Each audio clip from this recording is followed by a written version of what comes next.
இந்த பதிவை கேட்டுக்கொண்டிருக்கும் நல்ல உள்ளங்களுக்கு உங்கள் சுவாமிநாதன் ஜோதிடரின் அன்பான வணக்கங்கள். இன்றைக்கு நம்ம யூடியூப் சேனல்ல சனி பகவானின் தோஷங்களை நீக்கி செல்வத்தையும் நலனையும் பெற புரட்டாசி மாத பெருமாள் வழிபாட்டின் சிறப்புகளை பத்தி இந்த பதிவில் சொல்ல போறேன்.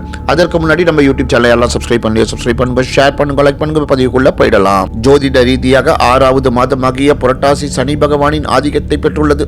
எனவே இந்த மாதத்தில் பெருமாளை சனிக்கிழமைகளை வழிபட்டு விரதம் இருந்து மாவிளக்கு துளசியிட்டு பிரார்த்தனை செய்வதன் மூலம் வறுமை, நோய் மற்றும் பிற தோஷங்களிலிருந்து விடுபட்டு அமைதியான வாழ்க்கையை வாழலாம். குறிப்பாக சனிக்கிழமைகள் பெருமாளுக்கு உகந்ததாக கருதப்படுகின்றது.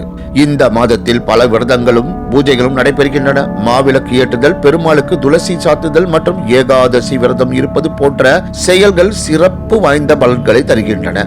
சனி தோஷம் நீங்க ஜோதிடப்படி 6வது ராசியான கன்னி மற்றும் 6வது பாவமான ருண ரோக சத்துரு பாவத்துடன் புரட்டாசி மாதம் தொடர்புடையது. சனியின் ஆதிக்கத்தை குறைத்து அவரது தோஷங்களிலிருந்து பாதுகாப்பு பெற பெருமாளை இந்த மாதத்தில் வழிபடுவது மிகவும் முக்கியமானதாக கருதப்படுகின்றது.